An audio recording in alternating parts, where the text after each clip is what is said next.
Como la pandemia está llegando a su fin, también lo harán las políticas aplicadas para abordar sus consecuencias económicas, entre ellas la suspensión temporal de las reglas fiscales que establecen límites en el déficit y en la deuda de los estados. Pero hay un debate en torno a si lo que se debería hacer ahora que acaba la pandemia es recuperar esas mismas reglas fiscales o cambiarlas por unas nuevas, o incluso por suprimirlas del todo. El economista y divulgador Marc Vidal ha hecho un vídeo en el que se posiciona a favor de recuperar las reglas fiscales y en el que carga contra los estados por haber aumentado mucho su deuda pública durante el momento excepcional de la pandemia. En este vídeo explicaré por qué está equivocado en su planteamiento y por qué las reglas fiscales son muy perjudiciales para la economía y para la gente. De ahí que lo mejor no sea recuperarlas y ni siquiera reformularlas, sino acabar con ellas. Marc Vidal comienza su vídeo explicando un poco en qué consisten las reglas fiscales atendiendo al caso de Europa. Las normas actuales se aprobaron en Maastricht hace 30 años y fijan un límite máximo de deuda pública del 60% y un tope para el déficit público del 3% del PIB. Bueno, en realidad no se aprobaron en el Tratado de Maastricht de 1992, sino que se aprobaron 5 años más tarde en el Pacto de Estabilidad y Crecimiento. Pero bueno, eso es lo de menos. Lo importante es que Marc nos dice qué son las reglas y cuándo se crearon, pero no cómo se crearon. Si nadie nos dice nada sobre esto, lo normal es que pensemos que esas reglas fiscales fueron diseñadas y creadas por personas muy serias y muy preparadas que realizaron muchísimos estudios científicos que les llevaron a concluir que los estados con déficit inferiores al 3% sobre el PIB y con deuda pública inferior al 60% sobre el PIB son más prósperos. Pero lo cierto es que, tal y como expliqué en este vídeo, esas cifras se las sacaron de la manga en muy pocos minutos y obviamente sin ningún tipo de estudio que lo sustentara. De hecho, su propio creador, Guy Abel, admitió en el año 2012 que el límite del 3% sobre el PIB no respondía a ningún análisis económico, sino que nació como estratagema política para reducir el gasto que podían acometer los ministerios del gobierno francés. Literalmente reconoció lo siguiente: nos imaginamos esta cifra del 3% en menos de una hora. Nació en una esquina de la mesa, sin ninguna reflexión teórica. Os dejo en la descripción del vídeo la entrevista que le hicieron porque se puede tanto leer como escuchar online. Y pasa otro tanto con la cifra del 60% sobre el PIB para limitar la deuda pública. No hay absolutamente ningún estudio que concluya que tener una deuda pública superior al 60% del PIB sea malo para la economía. De hecho, el estudio al respecto más famoso de todo es el de Carmen Reinhardt y Kenneth Rogoff, que establecía que a partir de una deuda pública del 90% del PIB, los problemas económicos empezaban a dispararse. Pero lo que no es tan conocido es que hace no mucho se descubrió que estos economistas habían cometido errores importantes en sus hojas de cálculos de Excel, de forma que si se corregían estos errores no se encontraba ninguna evidencia que corroborara eso de que superar el 90% de deuda pública sobre el PIB fuese problemático. ¿Fatídico error o mala intención? Sea como fuere, la moraleja está clara. ¿Por qué tenemos que respetar unas reglas fiscales que son totalmente arbitrarias y que no tienen ningún respaldo científico? Pues ya lo digo yo, por pura ideología. El neoliberalismo imperante en nuestras sociedades, y especialmente en la Unión Europea, recela de lo público y prioriza lo privado. Y una de las formas que encontró para conseguir su objetivo era el de limitar la cantidad de gastos, déficit y deuda que pueden alcanzar los estados. Cuanto menos recursos reciba, por ejemplo, el sistema público de pensiones, de educación o de sanidad, más posibilidades tendrán los empresarios privados de hacer ganancias en esos sectores, porque con lo público nadie se lucra. Es así de sencillo y de indignante. Además, todo el dinero que deje de movilizar el Estado a través de su déficit público lo tendrá que movilizar la banca privada, haciendo negocio por el camino, claro, porque cobra intereses con sus préstamos. Se trata de ideología, no de ciencia, y además de una ideología que se preocupa por los intereses de los poderosos, no por los intereses generales. Pero sigamos con la explicación de Marc. Son normas que tienen que cumplir todos los Estados miembros y en caso de incumplimiento, la Comisión Europea les obliga a presentar un plan con las medidas detalladas que piensan aprobar para volver a cumplir. ¿Seguro que las normas las tienen que cumplir bajo pena de sanción todos los países? ¿Seguro? Pocos se acuerdan ya de que tras la crisis del año 2001, Alemania y Francia incumplieron repetidamente estas reglas año tras año, porque registraban déficit públicos notablemente superiores al 3%, al tiempo que, por cierto, países como España las cumplían. ¿Y sabéis qué pasó? ¿La Unión Europea sancionó a Francia o a Alemania?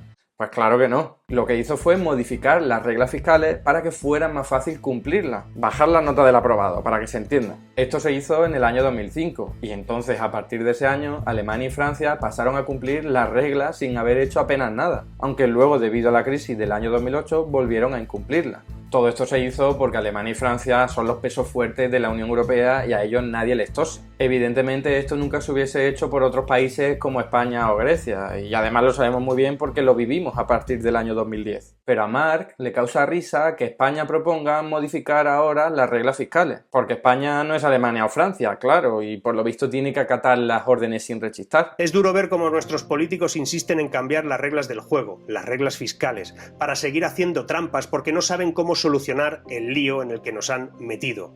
Has oído bien, una deuda del 60% y un déficit del 3%. En España estamos en el 118% de deuda. Igual por eso exigen cambiar las reglas. Vete tú a saber.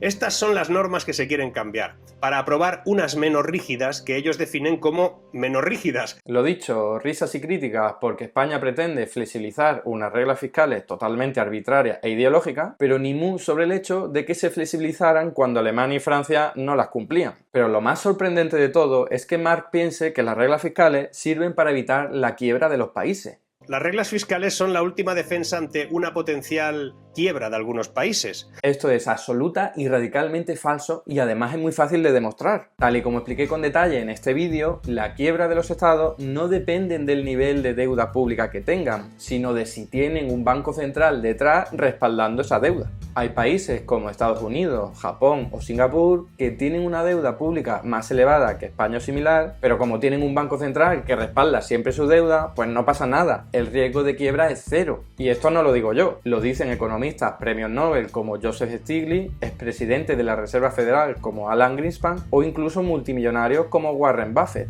Las reglas fiscales no tienen nada que ver con eso, por mucho que lo diga Marc Vidal o cualquier otro economista convencional.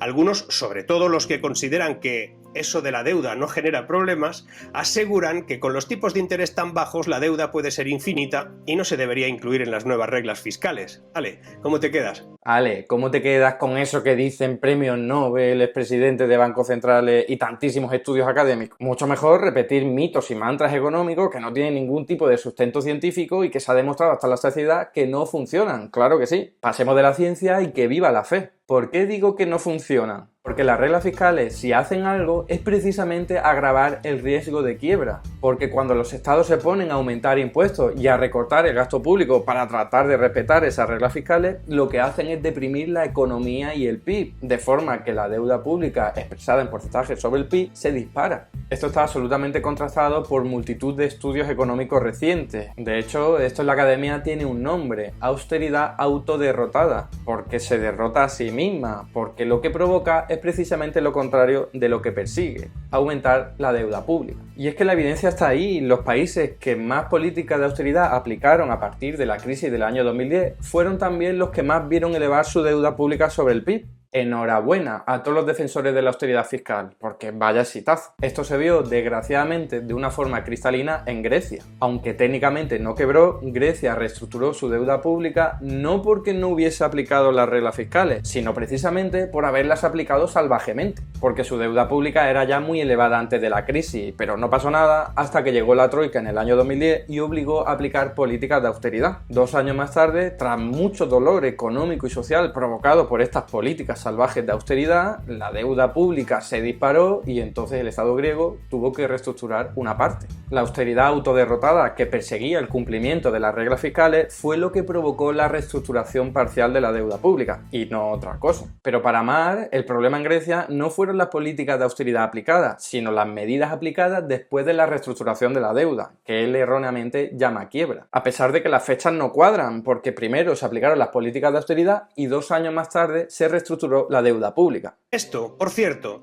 ya es algo que tuvo mucho que ver en el modo en el que se solucionó la quiebra griega de hace unos años. Recordemos que en aquel asunto se saldó con la hipoteca de la sociedad griega, de sus pensiones, de sus salarios y, en definitiva, de su clase media. Por eso, las reglas fiscales son la última defensa ante una potencial quiebra de algunos países. Fijaos en la lógica interna de Mark y de todos los que mantienen un discurso parecido. Para evitar la quiebra, que supuestamente provocaría muchos recortes en salarios y en pensiones, lo que hay que hacer es respetar las reglas fiscales que precisamente obligan a recortar en pensiones y en salarios. Y esto no lo digo yo, lo dice él mismo. Porque las normas actuales obligan a reducir cada año un 5% el desvío de la deuda, y esto con tasas superiores al 100% obligaría a aplicar recortes sí o sí. Recortes en los servicios, en las pensiones, en los sueldos públicos, en las inversiones, en la generación de empleo, en las políticas de ayuda a los más desfavorecidos. Ajá. A ver si lo entiendo. Antes de que una supuesta quiebra nos obligue a recortar el estado del bienestar, mucho mejor lo hacemos nosotros mismos de forma preventiva atendiendo a las reglas fiscales. Muy lógico todo.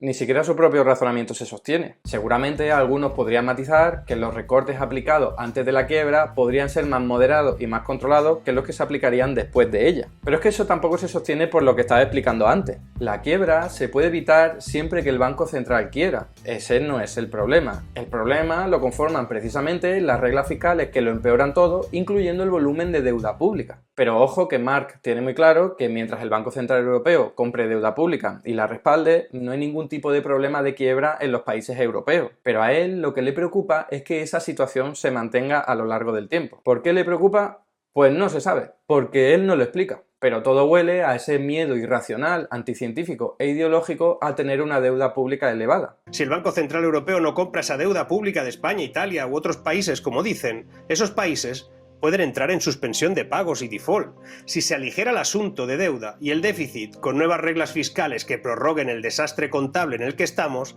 eso no pasaría. Pero a cambio tendremos una Unión Europea dependiente de esas compras y de los estímulos continuamente. Europa está dopada y a algunos países les encanta el doping. A ver, ¿cuál es el problema de que la Unión Europea esté dopada, como él dice, y no haya quiebra? Si es que precisamente los bancos centrales se crearon para eso, para dopar a los estados, es decir, para financiar sus políticas públicas en unas condiciones más ventajosas y favorables que las que ofrece el mercado. Y en eso, insisto, no hay absolutamente nada malo. Lo que pasa es que llevamos muchos años de neoliberalismo y de predominio de teorías económicas inútiles que nos han hecho creer que eso es malísimo y que es mucho mejor que el Estado se financie a través de inversores privados que te van a cobrar un tipo de interés superior haciéndose de oro por el camino. Que es en realidad lo que siempre se ha buscado a la hora de fomentar estas teorías económicas, como ya expliqué con detalle en este vídeo y que recomiendo veáis si os interesa el tema. Pero hay que actualizarse, que el neoliberalismo ya fracasó estrepitosamente hace tiempo. ¿Qué problema tiene Mark con que el Banco Central Europeo respalde la deuda pública de los estados? La inflación no parece preocuparle, porque es uno de los pocos economistas mediáticos que reconoce que la inflación actual es consecuencia de una crisis logística y energética por el lado de la oferta, no de la demanda. Lo explica en otro vídeo. Al igual que el Banco Central Europeo no podía hacer nada para que los contenedores asiáticos lleguen más rápido y más barato a Europa, o para que los incrementos de la producción de microchips en Taiwán pues llegaran, es muy poco lo que el Banco Central Europeo puede hacer para detener la guerra o para que bajen los precios de la energía. Eso, ok, lo acepto, parece evidente. Nos encontramos con una situación muy específica, en la que la inflación está impulsada sobre todo por impactos en el lado de la oferta. Entonces, si la inflación no es lo que le preocupa por tener más deuda pública, porque llevamos mucho tiempo con niveles elevados y la inflación no ha aumentado por eso, ¿qué es entonces lo que le preocupa? Pues como digo, no sabemos, porque lo único que hace es repetir que hay una deuda pública muy elevada. España ha experimentado el incremento más vertiginoso de deuda en los 2 últimos años, y ya partíamos de niveles muy elevados o más elevados que la media.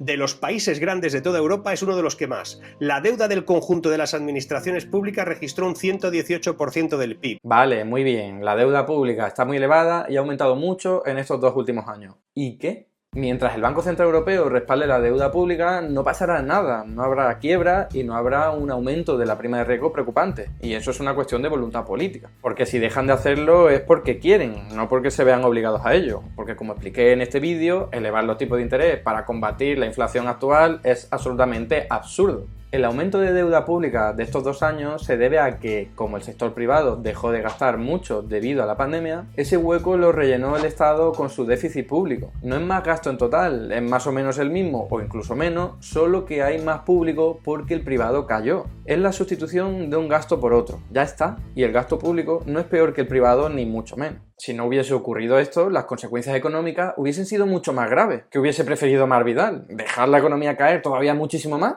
La teoría económica dominante quiere ver un problema en esto de los déficits y deuda pública elevada, pero no lo hay. Como he explicado antes, esto es pura ideología. Quieren reducir el gasto público porque roba negocio a muchas empresas privadas. Punto y pelota, no hay nada más. En este vídeo no tengo soluciones, solo te he hecho un diagnóstico. Pues yo sí tengo soluciones, pero no porque se me hayan ocurrido a mí, sino porque llevan mucho tiempo estudiándose y planteándose en la academia, especialmente de la mano de los economistas post-keynesianos y también de la teoría monetaria moderna, sobre la que por cierto hice una serie de vídeos aquí y que recomiendo ver si queréis actualizaros en estos temas fiscales y monetarios. La solución pasa por acabar con estas reglas fiscales arbitrarias e ideológicas que lo único que hacen es empeorar todavía más las cosas y elevar todavía más los niveles de deuda pública sobre el PIB. Pero no se trata de que los estados puedan pasar después a tener una deuda pública infinita. No se trata de eso. Se trata de que la aumenten hasta donde sea necesario para alcanzar el pleno empleo con estabilidad de precio. No hasta lo que marque un límite sobre el PIB sacado de la manga y que no nos dice absolutamente nada de la situación real de la economía como ocurre con las reglas fiscales actuales. Se trata de ir elevando el déficit público para ir mejorando la vida de la gente y solo parar cuando se generen desequilibrios macroeconómicos importantes como tensiones inflacionistas provocadas por el lado de la demanda, no de la oferta. Sería como establecer unas nuevas reglas fiscales, pero unas que vigilaran la salud real de la economía, no si se rebosa o no unos límites inventados que no sirven para nada.